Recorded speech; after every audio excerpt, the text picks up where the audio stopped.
बिस्मिल्लाहिर्रहमानिर्रहीम। अस्सलाम वालेकुम नाज़रीन, आप यूट्यूब चैनल देख रहे हैं, मैं इमरान खान। जो आज़ाद कश्मीर की सूरत हाल है वहां से शुरू करते हैं। और इंतखाबात हो रहे हैं 3 हिस्सों में आज़ाद कश्मीर में। वजह यह है कि वहां के लोग डट कर खड़े हैं, वो पीछे हट नहीं रहे और एस्टेब्लिशमेंट को हर हाल में वहां पे एक कठपुतली हुकूमत कायम करनी है और उसके लिए वो कोशिश कर रहे हैं। हकीकत तो यही है, अब आप इससे आंखें चुरा सकते हैं। बिलावल ने पूरी कोशिश की किसी तरह वो लोगों को राम कर सकें, उन्हें यह कह सकें कि वो अपोजिशन में थे, वो कुछ नहीं कर पा रहे आज़ाद कश्मीर के लिए, तो उन्हें बहुत ज़्यादा सीटें चाहिए, उन्हें जिताया जाए ताकि वो आज़ाद कश्मीर के लोगों को उनके हकूक दिला सकें।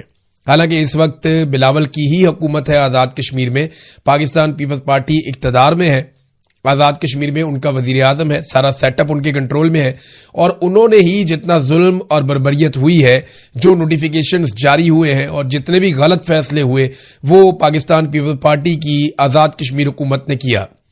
और वफाक के अंदर PMLN बैठी हुई है, जो कुछ भी वफाक की जानिब से हो रहा है आज़ाद कश्मीर में उसके लिए शहबाज शरीफ, नवाज शरीफ और उनकी सरकार जिम्मेदार।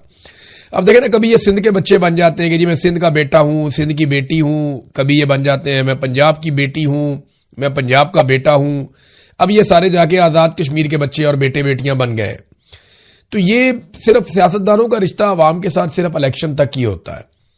ये इलेक्शन के नारे और दावे चल रहे हैं। आपको याद होगा इन्होंने कहा था पाकिस्तानियों को कि हम आपको 300 यूनिट तक बिजली मुफ्त देंगे।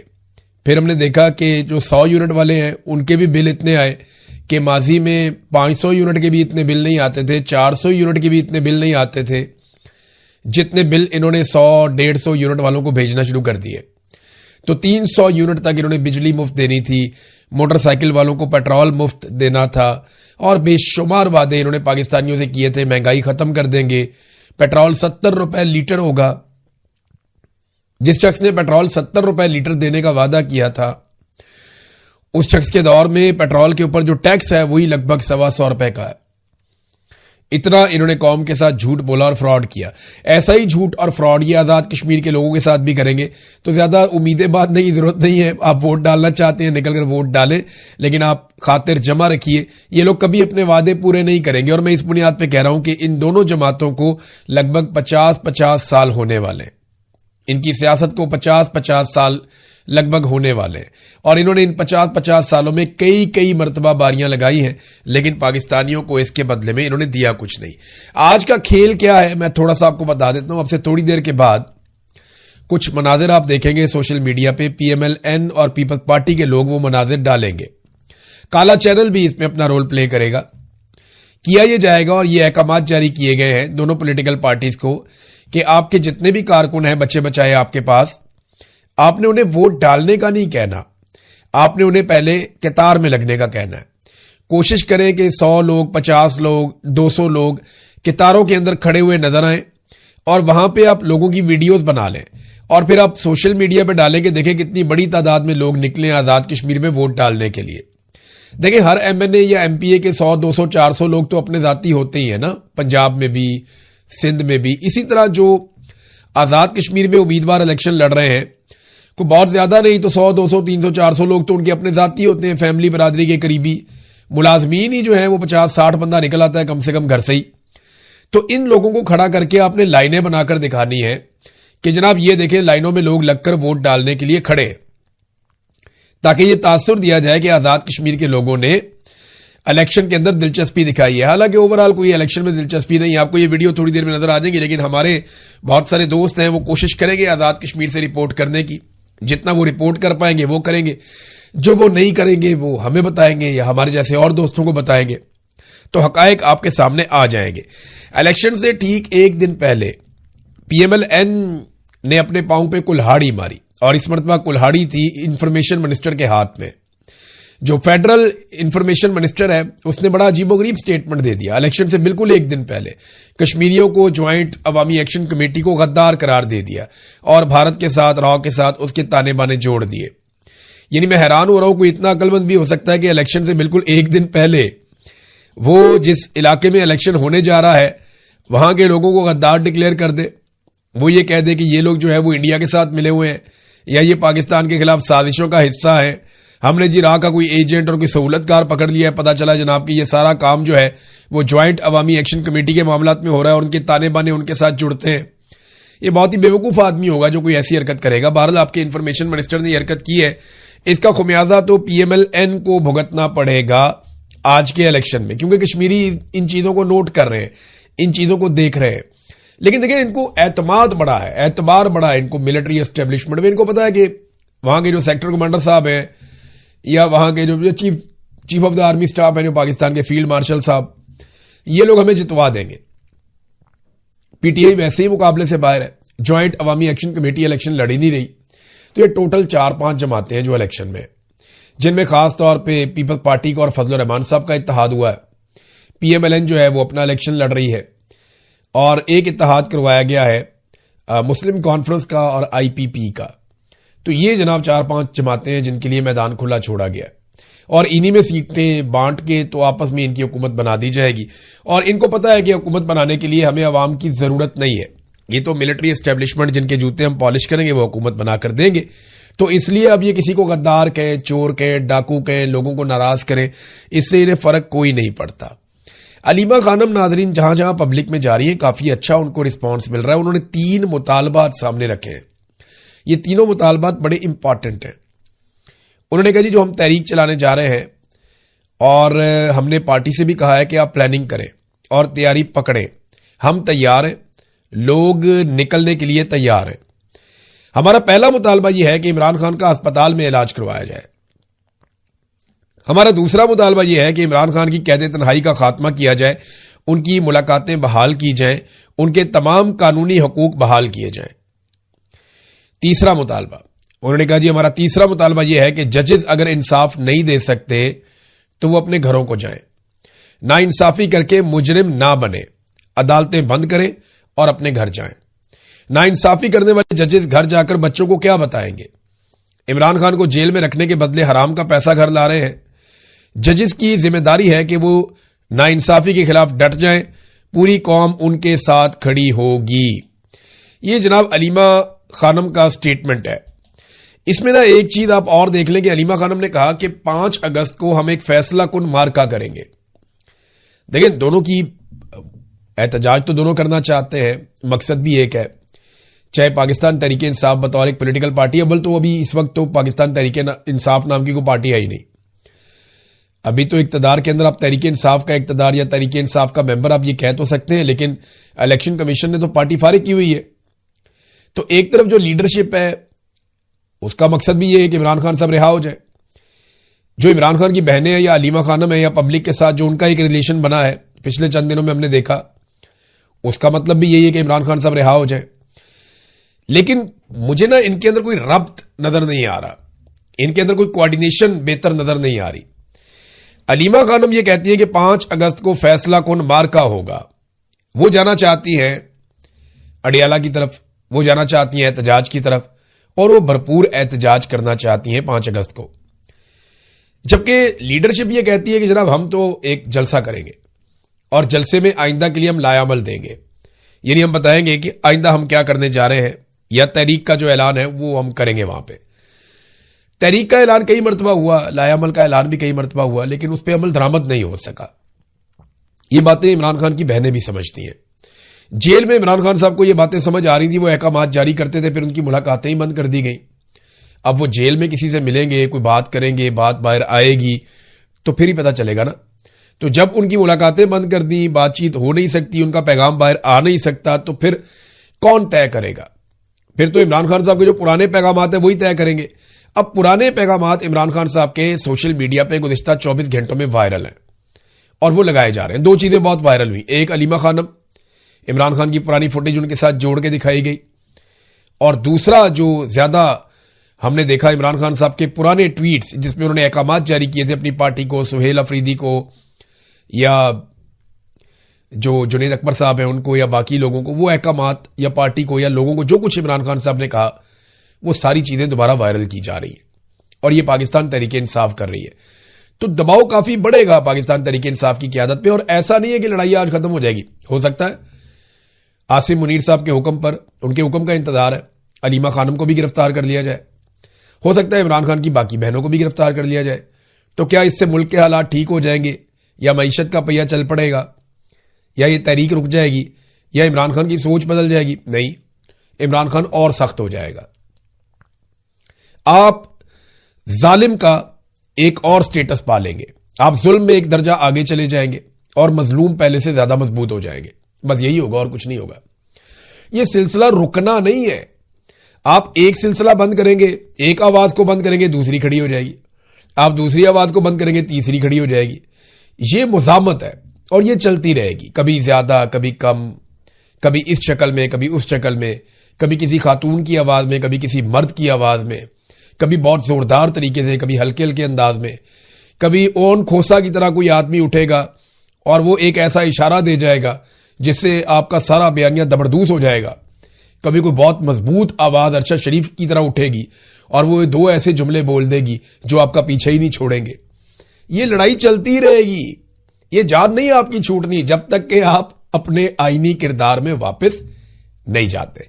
ये बात मैं मिलिट्री एस्टेब्लिशमेंट को कह रहा हूं, जितनी जल्दी इनको समझ आएगी उतना पाकिस्तान का भला हो जाएगा और उतना ही पाकिस्तान के लिए मामला बेहतर रहेगा। नाज़रीन, राणा सनाउल्लाह साहब ने अपनी इत्तेहादी जमात पाकिस्तान पीपल्स पार्टी पे एक इल्जाम लगाया था। उन्होंने कहा जी ये लगभग 3,000 अरब रुपया ये लूट के गल्फ ममालिक में ले गए। पीपल्स पार्टी पे उन्होंने इल्जाम लगाया। तो हमारे एक जर्नलिस्ट हैं दोस्त शहजाद इकबाल साहब, उन्होंने सवाल कर लिया राणा सनाउल्लाह साहब से। उन्होंने पूछा जनाब कि आपने कहा था कि 3,000 अरब ये ले गए लूट के, तो इसकी तफसीलात क्या है? राणा साहब नाराज हो गए। उन्होंने कहा जी आपको यकीन नहीं पहुंचता सवाल करने का, यानी हम जिस पे मर्जी इल्जाम लगाएं आप सवाल भी नहीं कर सकते। देखिए पब्लिक का पैसा चोरी हुआ ना, 3,000 अरब जो चोरी होकर गया वो राणा सनाउल्लाह की जेब से या नवाज शरीफ की जेब से तो नहीं गया। जो वो कहते हैं जी हमारा पैसा गया, आपको क्या लगे, नहीं, ये कौम का पैसा चोरी होकर गया। और जो मीडिया काम करता है वो लोग देखते हैं ना, उसको सुनते हैं।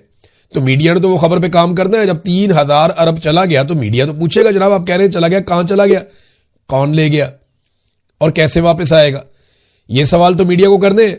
तो राणा साहब कहते हैं नहीं जी इससे पीएमएलएन और पीपल्स पार्टी की लड़ाई हो जाएगी, यानी इससे बदएतमादी, यानी आप पीठ पीछे एक दूसरे को जो मर्जी स्टेटमेंट देते रहे, आपके स्टेटमेंट के ऊपर आपसे सवाल भी ना किया जाए। मुझे एक वाकया याद आ गया, ये राणा सनाउल्लाह की ना पुरानी आदत है, मैं बताता हूं कैसे। ये बात है उस वक्त की जब शहबाज शरीफ पहली मरतबा वापस आने के बाद वजीर आला बना पंजाब का और पीपल्स पार्टी की हुकूमत हुआ करती थी। पंजाब में यंग डॉक्टर्स ने एहतजाज शुरू कर दिया। इनका एहतजाज बहुत ज्यादा वसी हो गया। उस एहतजाज के नतीजे में इमरजेंसी भी बंद हो गई और आउटडोर भी बंद हो गया। कुछ मरीजों का इंतकाल हो गया। हुकूमत ने डॉक्टरों के ऊपर पर्चे देना शुरू कर दिए कि जो मरीज मरे हैं इसके लिए जिम्मेदार डॉक्टर्स हैं। फिर कुछ दिन गुजरे, डॉक्टरों की और हुकूमत की सुलह हो गई। जब ये डॉक्टर और हुकूमत इकट्ठे बैठे हुए थे तो हम मीडिया वालों ने वहां पे सवाल पूछा कि जनाब जो मरीज मर गए थे आप लोगों की लड़ाई में, अब उसके लिए जिम्मेदार कौन है? तो राणा सनाउल्लाह ने, मुझे अच्छी तरह याद है, उस वक्त कहा था उसके लिए जिम्मेदार मीडिया है। तो मीडिया वाले सर पकड़ के बैठ गए, जनाब हम कहां से आगे जिम्मेदार? कहते जी क्योंकि आप खबरें दे रहे थे लोग मर रहे थे, तो आपने बताया लोग मर रहे थे, आप जिम्मेदार हैं उसके लिए। तो राणा सनाउल्लाह साहब गोलमोल जवाब देके निकल लिए। डॉक्टर भी इनकी शक्ल देख रहे थे कि ये कैसा आदमी है। हम भी सोच रहे थे यार अजीब डिटाई है, यानी पहले खुद आपस में लड़ते रहे, मरीज मर गए, पर्चे डॉक्टरों पे दे दिए। आज जब सुलह हुई तो हमने पूछा जनाब कि जो मर गए मरीज उनका क्या बनेगा? तो उस पर हमें जवाब क्या दिया कि जनाब उसके लिए जिम्मेदार मीडिया है, ना डॉक्टर जिम्मेदार है ना हुकूमत जिम्मेदार है, क्योंकि हमारी हो गई है सुलह। तो ये पुराना वारदात का तरीका है। मोहसिन नकवी ने भी कहा था ना कि लगभग 100 अरब डॉलर पाकिस्तानियों का लूट कर पहुंचा दिया गया है पाकिस्तान से बाहर, दुबई में चला गया, बाकी अरब ममालिक में चला गया। 100 अरब डॉलर। आसिम मुनीर साहब कहते पैसा लेकर पाकिस्तान आऊंगा, अभी अमेरिका से 10 अरब डॉलर मांगते हैं। 100 अरब डॉलर पाकिस्तान से निकल गया 3 साल में, और कोई पुरसाने हाल नहीं है, कोई पूछने वाला नहीं है कि पैसा गया कहां पे और वापस कैसे आएगा। एक खबर हामिद मीर साहब ने भी दी है। हामिद मीर साहब बड़े शानदार जर्नलिस्ट हैं और उन्होंने हमेशा बड़ी अच्छी खबरें दी हैं, बहुत बड़ी बड़ी खबरें ब्रेक भी की हैं उन्होंने। और उनकी जो चीज मुझे एक पसंद है ना हामिद मीर साहब की, देखिए इख्तलाफ हो सकता है, मुझे माजी में कुछ चीजों से इख्तलाफ रहा, आज भी हो सकता है, कल भी हो सकता है, लेकिन वो अपनी आवाज नहीं बंद होने देते। हामिद मीर साहब को जब कभी ऑफ एयर भी किया गया तो वो कोई ना कोई प्लेटफॉर्म पकड़ के ना वो अपनी आवाज बंद नहीं होने देते, वो बात करते रहते हैं। हमारे बहुत सारे साहब वो थक जाते हैं, डर जाते हैं, जब उनका टीवी चैनल उनसे छीन लिया जाता है वो बोलना ही बंद कर देते हैं।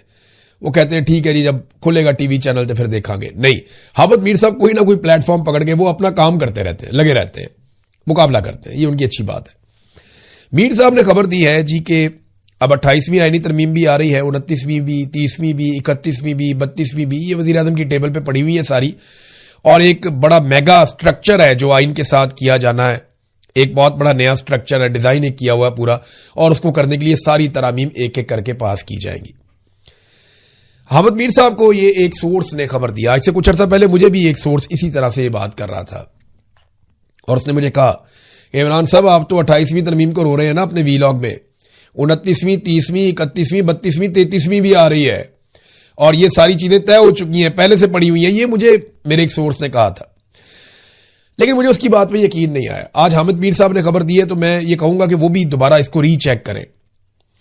वजह पता है क्या है कि क्योंकि 28वीं आईनी तरमीम में ये बहुत सारे और ऐसे काम करने जा रहे हैं जो पाकिस्तान को जमहूरी नुक्ता नजर से मजीद बर्बाद कर देंगे, पाकिस्तान के इदारों को मजीद कमजोर कर देंगे और हमें मजीद धकेल देंगे गहराई के अंदर।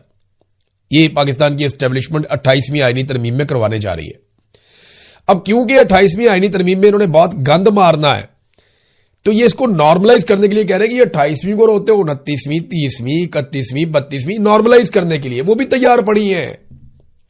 ये सिर्फ आपको साइकोलॉजिकली नॉर्मलाइज करते हैं कि जनाब हम तो पेट्रोल की कीमत 1000 रुपए लीटर भी कर सकते हैं। आप जब ये कहते हैं और फिर आप 5 रुपए बढ़ा देते हैं तो लोगों को लगता है यार 1000 शुक्र नहीं हुआ।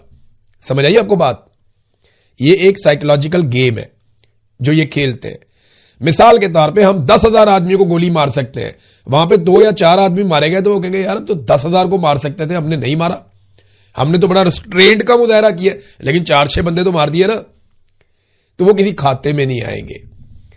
इसी तरह जहां पे ये कहते हैं जी हम तो अरबों खरबों की करप्शन कर सकते हैं, ये तो भाईजान चंद हजार का या चंद लाख का मामला है, आप क्या करते हैं।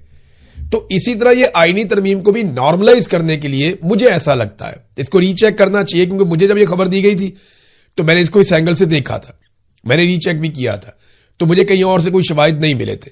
तो ये सिस्टम बाद औक़ात खबरें फैलाता है, जाली खबर अपने सोर्सेज के जरिए से बाहर निकालता है। मीर साहब बहुत समझदार और बहुत पुराने और घाघ जर्नलिस्ट हैं, मुझे पता है कि वो नतीजे तक बहुत जल्दी पहुंच जाएंगे। नाज़रीन, पाकिस्तान के एटमी असासों के खिलाफ एक बाकायदा डॉक्यूमेंट्री चलाई गई है DW न्यूज पे।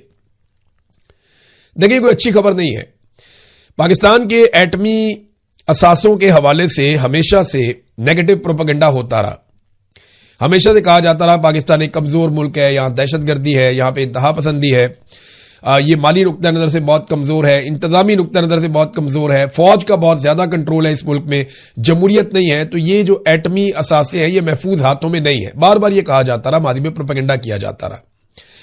अभी बाकायदा एक डॉक्यूमेंट्री जो है वो इसके हवाले से जर्मनी का एक जो स्टेट स्पॉन्सर्ड इदारा है DW, उसने एक डॉक्यूमेंट्री, ये 52 मिनट की डॉक्यूमेंट्री, अगर आप देखें तो आपको आइडिया हो जाएगा कि उन्होंने पाकिस्तान में कितने कीड़े निकाले। डॉक्यूमेंट्री का उन्वान है पाकिस्तान न्यूक्लियर पावर एट ए क्रॉस रोड, यानी एक दोराहे के ऊपर खड़ी हुई न्यूक्लियर पावर पाकिस्तान, ये इनका एक जो नाम रखा डॉक्यूमेंट्री का वो इन्होंने ये रखा।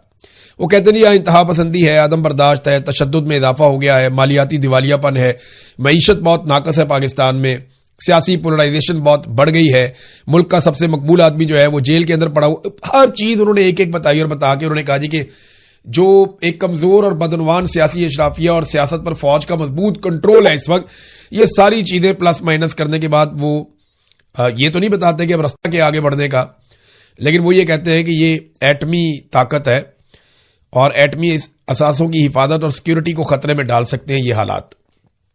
ये सवाल उन्होंने छोड़ा, तो ये एक मरतबा फिर पाकिस्तान के खिलाफ प्रोपेगेंडा। और देखिए जब आप इस किस्म के हालात पैदा करते हैं ना, जब आप जुल्म और बर्बरियत करते हैं, जब आप मईशत को तबाह बर्बाद कर देते हैं, जब आप दहशतगर्दी को स्पॉन्सर करते हैं कि आने दो दहशतगर्दों को, कोई बात नहीं, और फिर वो आपके हाथ से निकल जाते हैं, जब आप इस किस्म के तजुर्बे करते हैं, इंसानी हकूक की बदतरीन पामालियां करते हैं, तो फिर दुनिया आपको शक की नजर से ही देखती है। फिर आप दुनिया को मौका देते हैं कि वो आपके ऊपर उंगली उठाए। दुनिया तो हम पे पहले भी उंगलियां उठाती थी, बिला वजह भी उठाती थी, अब आप उन्हें उंगलियां उठाने के लिए वजह भी फराहम कर रहे हैं, ये बड़ा अनफॉर्चुनेट है।